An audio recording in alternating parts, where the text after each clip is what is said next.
Аз съм една от вас и днес вие се срещате с мен, Диляна.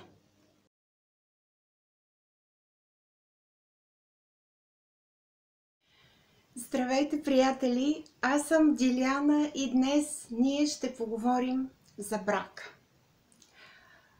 Според вижданията на нашето общество, бракът е човешка институция, създадена от обществото или измислена от него, за да може любовта между двама души да бъде узаконена официално.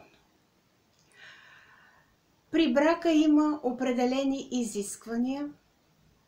Партньорите трябва да бъдат от различен пол, т.е. да бъдат мъж и жена, да създадат семейство, да родят деца, да се грижат за тях, да ги възпитават и да им помагат до края на живота си. Според космическите закони, обаче, това не е точно така. Когато две души се събират заедно и между тях има любов, няма нужда тази любов да бъде узаконена. Не е необходимо те да сключват брак, за да бъдат заедно. Не е необходимо те да бъдат непременно от различен пол. Те могат да бъдат от един и същи пол. Не е необходимо непременно те да си родят децата. Те може и да ги осиновят или да използват така наречените в момента сурогатни майки. Тоест, любовта, според космическите закони, не е нужно да бъде официално узаконявана.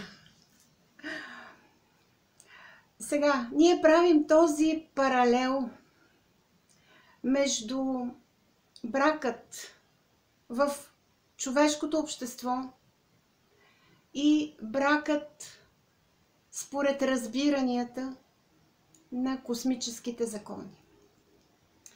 В нашето човешко общество, когато обществото ни е патриархално, както е в нашата държава, макар че последните 10 години има пропуквания в патриархалното и се появяват нови виждания по отношение на любовта и брака, но ние вземаме за единица мярка патриархалното общество. Двамата млади, които решават да узаконят любовта си официално и да сключат брак, обикновено го правят във възраст, която е между 20 и 32-33 години. В тази възраст обаче те не са приключили с емоционалните и духовните си търсения. Тоест, те имат някаква представа как трябва да изглежда партньора, но тази представа по-нататък, когато вече те са в брак, започва да се променя. Духовните търсения при тези хора се проявяват някъде между 33-35 година. И всъщност, създавайки семейство, узаконено чрез брак, двамата партньори в бита и в делника са заедно, грижат се за дечицата, родени от тях, и през това време те могат да се отдалечат един от друг. Тоест, живеейки в рутината на бита и делника, в един момент те разбират, че това, което имат, не е това, което искат. Разговаряла съм с много хора във връзка с брачните ситуации, през които те преминават И всъщност ние сме разглеждали тези ситуации от чисто духовна гледна точка, като сме правили един, да го нарека така, психологически разрез на ситуацията. Какво се получава? Човекът е в брак, той би трябвало да е доволен, да е щастлив и в същото време на него тук вътре, в него самия, започва да не му е точно. Душата му започва да плаче, той е неудовлетворен и не може да каже защо това му се случва.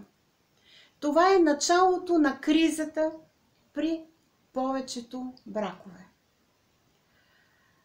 Да дам един друг пример. Например, бракът е като един широк път, по който всички семейства се движат, всички са като останалите и на пръв поглед всичко е прекрасно. Но на партньорите в брака понякога им се иска не да вървят по широкия път, а да кривнат по някоя крива пътечка, защото смятат, че там ще открият нещото, което им липсва. Защо говоря за всичките тези неща? В брака между 33-та и 35-та година, ако е сключен по-рано, в годините, които преди малко казах, настъпва един крах. Човекът не може да разбере какво му липсва. Не знае какво точно иска, но усеща, че иска различни от тези неща, които в момента има. И започват някакви търсения, които могат да бъдат свързани не непременно с приключване на брака, а с търсене на други партньори, чрез които човекът да разбере дали те са по-добри от настоящия му партньор. За съжаление, онова, което се случва по време на една криза на брака, е обикновеното търсене на сексуални партньори или партньорки. Тоест, човек може да не знае какво точно иска, но може със сигурност да знае по линия на обратната мотивация какво със сигурност не иска. Той тества партньори по сексуалния начин и всъщност установява, че те не му носят нищо на душата. Защото все още не е осъзнат и не е разбрал, че на него не му трябват само секс и емоция, а на него му трябва, образно казано, така да го кажа, разговор. На него му трябва разбиране, на него му трябва приятелство, на него му трябва едно трептене на една чистота с партньора. И след някакво осъзнаване, след тези всичките търсения, човекът разбира, че има две възможности. Или да продължи брака си, или да го приключи и да започне всичко от начало с нов партньор. В европейските държави и по света сключването на брак не е непременно задължително. Хората могат да се събират, да живеят или да не живеят заедно, да имат деца, да няма бащинство, да ги отглежда само майката. И всичко това В другите страни е абсолютно нормално. При нас обаче, вероятно заради патриархалността на нашето общество, тези неща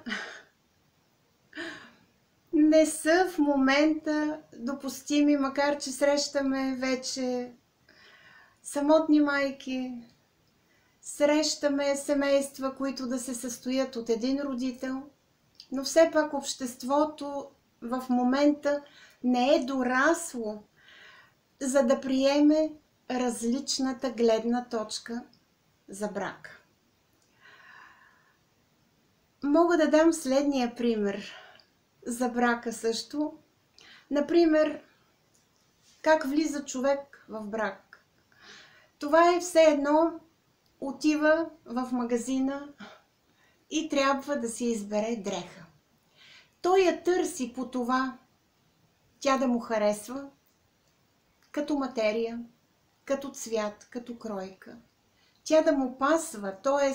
да се усеща добре в нея и да е със съзнанието, че всеки ден може да я облича и тя да не му омръзне.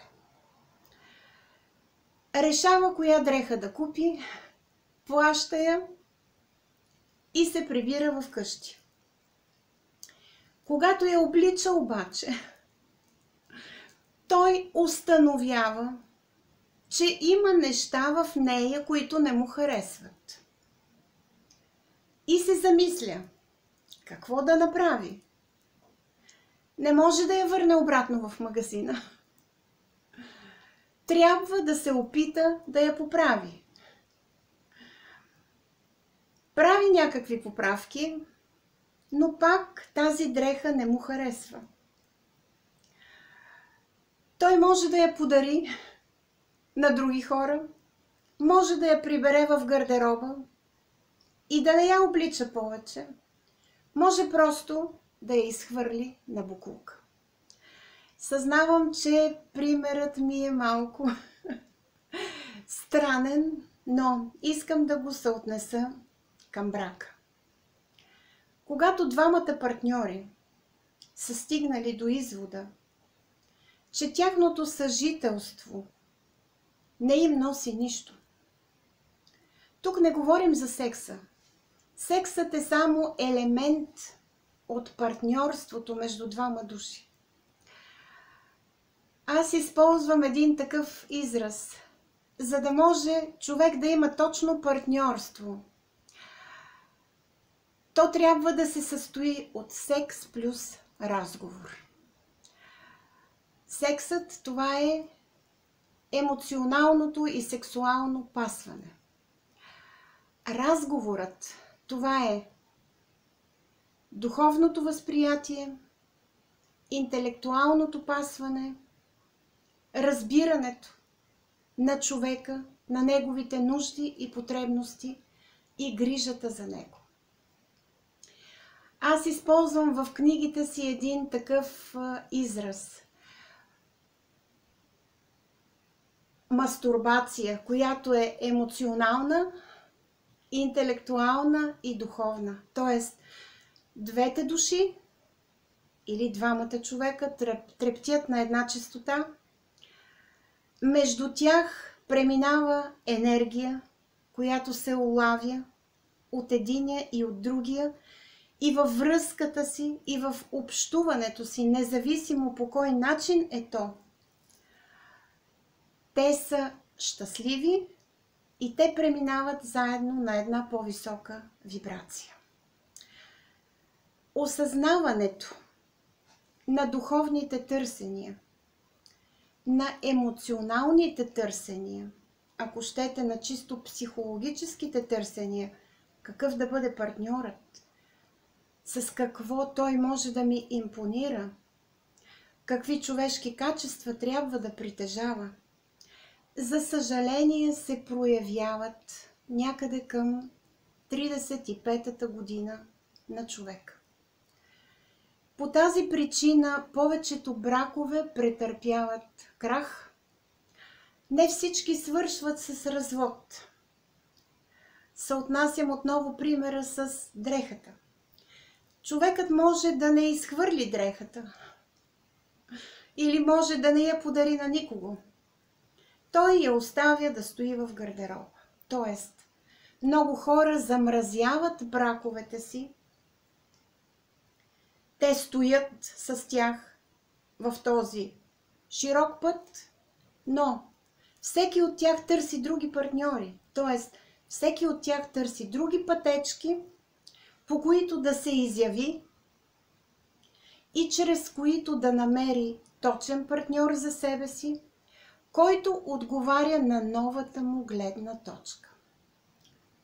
Новата гледна точка на всеки от партньорите се проявява след определен период съжителство, в което те са заедно, те споделят, те имат виждания за самите себе си, но те разбират, че заедно не могат повече да продължат. Кое би било най-правилното при такива ситуации? Аз имам един такъв термин, който аз съм измислила. Човек трябва след подобно съжителство да проявява емоционална чистота. Тази чистота трябва да му помогне да се преподреди вътрешно, да не тича веднага към следващата връзка или към следващия партньор, а всъщност да се обърне навътре към себе си и да се попита какво от тук насетне иска и по кой начин го иска. Емоционалната чистоплътност е много важна за нашата душа, защото в брака или в партньорствата ние се докосваме до другите хора енергийно. Ние поемаме енергия, отдаваме енергия и се получава помежду ни едно енергийно цяло. И когато душата ни трепти на подобна вибрация и чистота, всичко е прекрасно. Но когато едната душа има по-висока вибрация и по-висока чистота, а другата има по-ниски такива, тогава общото цяло енергийно не се оформя добре. В нашия човешки живот ние имаме много примери. Да речем, след приключването на брака, какво правят повечето от партньорите? Те веднага искат да намерят следващия партньор. Започва едно търсене, започва безразборен секс. За някои хора сексът е любов и любовта е секс. Тоест, извън секса няма нищо. Тези хора не са достатъчно осъзнати. Не, че имам нещо против секса. Не, той е елемент от самото партньорство. Но не всичко е секс в този живот. В този живот, извън секса, има още много други неща, които са важни за партньорството. И всъщност какво се получава? Човекът търси сексуални партньори.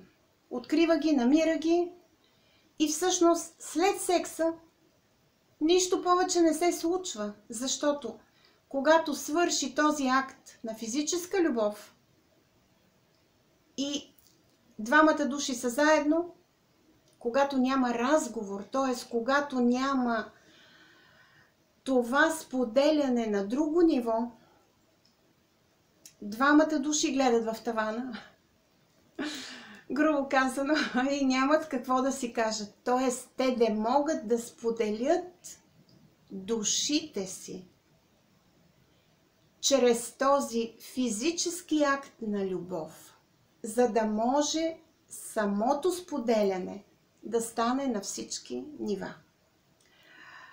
Нямам нищо против безразборното сексуално общуване. Просто давам пример за него. Хората търсят, но хората не са осъзнати и всъщност не знаят какво точно търсят. Може би един ден, чрез различни безразборни сексуални връзки, те ще попаднат на някой, който ще им предложи нещо малко по-различно. Например, секс плюс разговор. И тогава душата вътре в това човешко тяло ще се усети разбрана, ще се усети споделена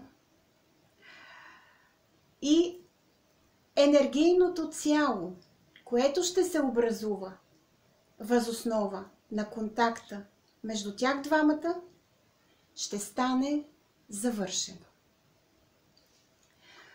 Ние говорихме в предишните видеа, че в нашия живот всичко е любов. Дори най-грозното, дори най-лошото, което ние като човешки същества тук на земята правим.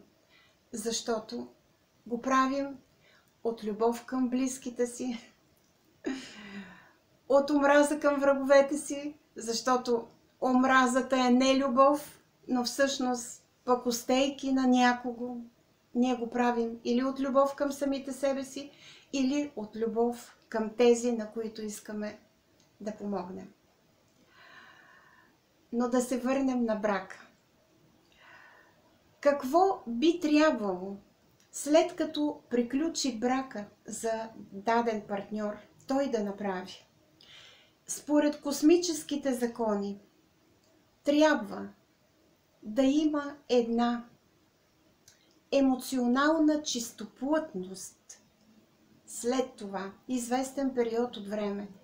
Тоест, да няма толкова много контакти, които да са по физическия начин, за да може енергийното цяло на дадения човек да стане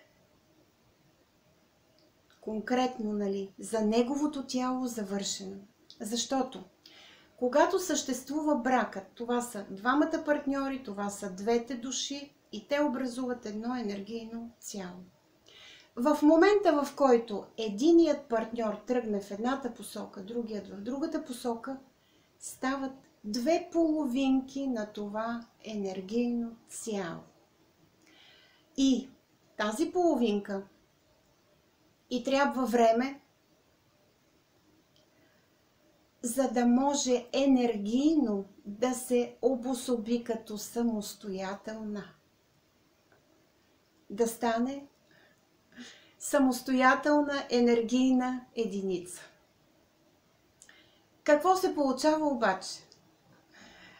Много хора, независимо мъже или жени, при жените това е по-често срещано, приключвайки с брака или с връзката си, те търсят веднага друг партньор. И ако той не е точния, те минават към следващия, към последващия. Тоест, те не могат да живеят сами. Ние ще говорим за този тип партньори по-нататък в отделно видео. Това е психологически, даже психически проблем. Човекът не се усеща вътре в себе си цялостен, не може да живее сам, не може да си представи живота си без партньор и по тази причина той има нужда винаги да е до някого. Не е важно този някой дали е точният партньор. Не е важно какво получава от него. Важно е присъствието му. Понякога аз съм ставала свидетел на истории, на брачни или на партньорски истории, при които хората не се усещат добре с този партньор. Те нямат нищо общо с него, но той им дава илюзията, че те са добре, понеже са с някого, макар по чисто физическия духовния и емоционалния начин те да не получават нищо от него. Ние ще говорим и в други видеа за брака и за партньорството. В момента обаче за нас е важно следното. Когато сме в процес на търсене на партньора, който ни е необходим, ние трябва да погледнем нещата отстрани, не да сме вътре в тях, и да си кажем честно пред себе си. Освен секса и емоцията, които имаме с този партньор, какво друго още имаме като споделяне с него? Дали това са разговори? Дали това са общи интереси? Дали имаме общи цели? Дали с него ни е уютно на душата вътре в нас? Един ден, дали това ще бъде сега или за в бъдеще? Когато търсим за себе си точен партньор, е важно да знаем две неща. Да не търсим само сексът и емоцията, които са необходими на тялото ни, а да търсим неща, които са необходими на душата ни. Да търсим интелектуалното споделяне, духовното такова, да търсим грижата, милостта и обичта, проявени към нас, за да можем да имаме едно цялостно партньорство, което да ни донесе споделяне на всички нива. Телесно, духовно, интелектуално и по човешкия начин. Благодаря ви, че днес бяхте с мен. До нови срещи с следващото видео. Довиждане!